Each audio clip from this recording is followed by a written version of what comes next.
Oh, I'm on here. Uh, just I'm in my she shed. Um, I'm to the point to where I'm about ready to pull my hair out.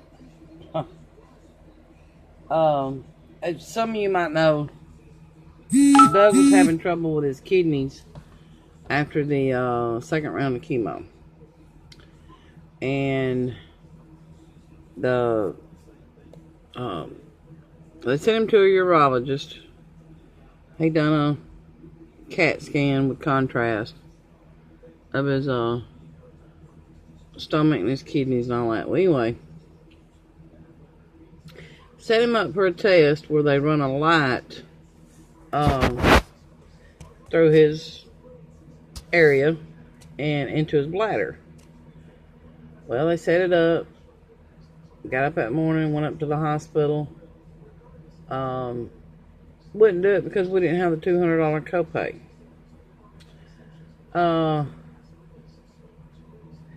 And then he hurt his back after the second round of chemo.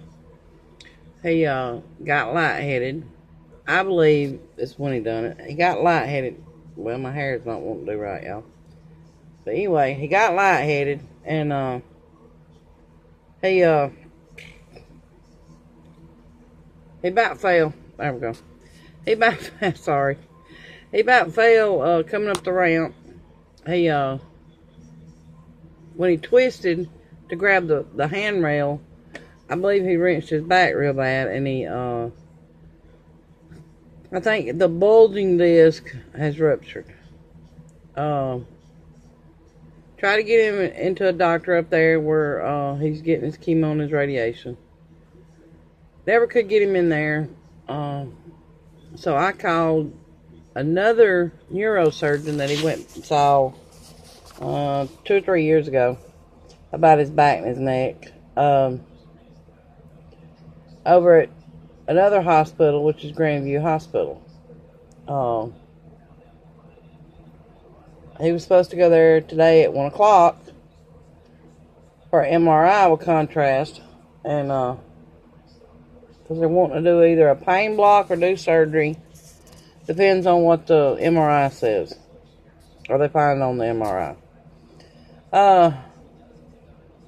Couldn't have it done because we didn't have $100 copay. Now keep in mind, we're on a fixed income. And get this. He can't get Medicaid because Medicaid looks at his income as an individual, not as a family, an individual. He makes $38 too much for the Medicaid limit. So therefore, they won't put me in heavily on his income to put him at a different rate so he can get Medicaid to help pay the copays that Medicare don't pay. So, yeah, it don't make sense. Another way they get you. So, we have had to pay out like $280 in copays since the 1st of May. And now, that's the reason we didn't have the $200 and the $100 copay for the test and the MRI. Well, I called the finance office at the hospital today, and I just told her, I said, we don't have it, and he needs his MRI done. He's been in bed for the past 3 weeks with his back. He's fighting cancer. And the chemo and the radiation is not going to help him when he can't even sit up in the bed. He can't even hardly walk. He's got to get up moving. So we got to get his back straightened out. So in order to do that, I had to give them my debit card number. So it will come, they will automatically draft it out the first of the month. So he's having his MRI done tomorrow. And they're still wanting to do the test, but they still want $200. So we're going to have to put that off.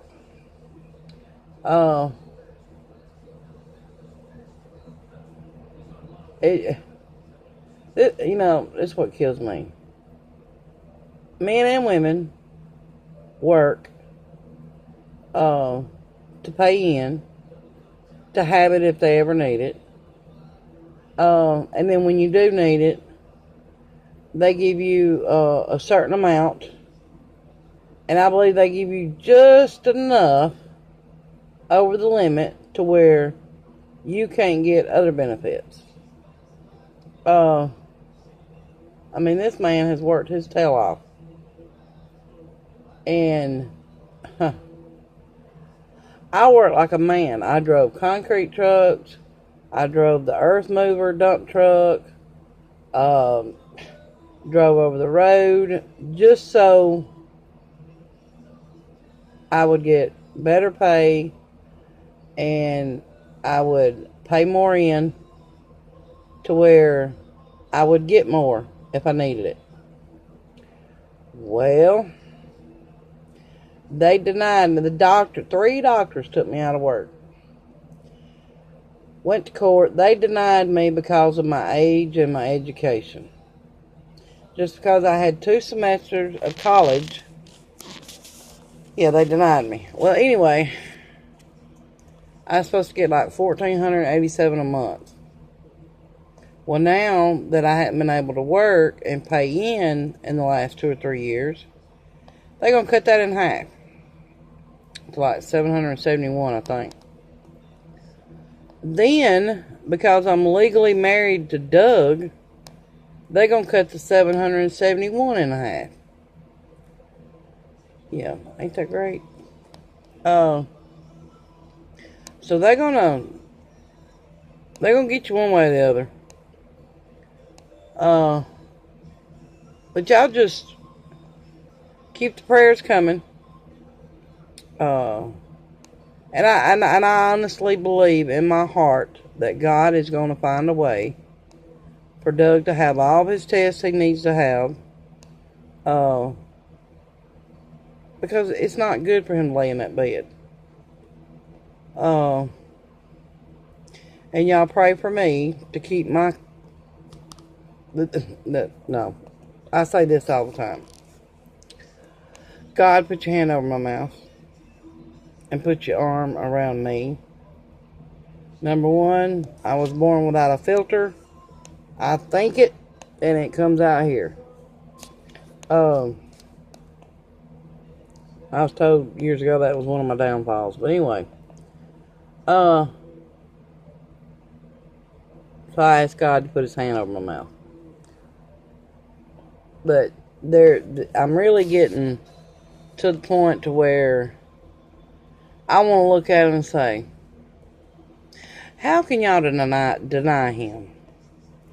You can look on his face and see how much pain he's in. Y'all know he's fighting cancer.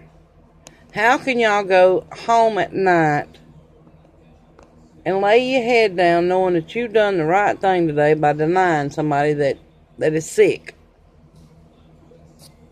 But anyway, that's my rant.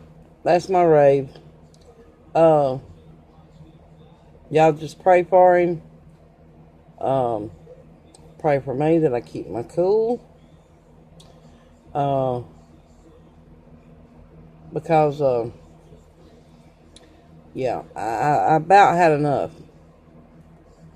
I'm tired of seeing him laying there, hurting, crying, in tears, from pain.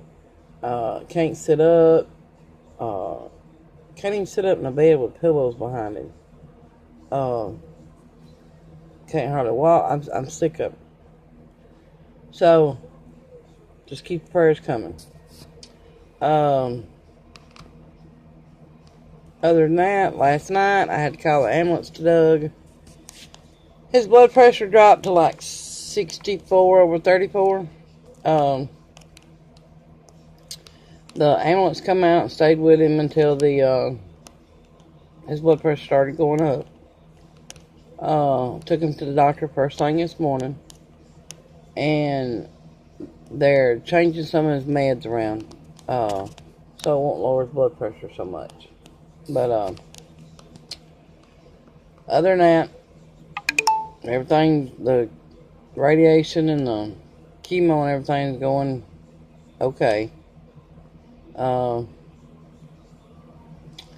starting to have to feed him through his feeding tube, because he got to where he can't eat.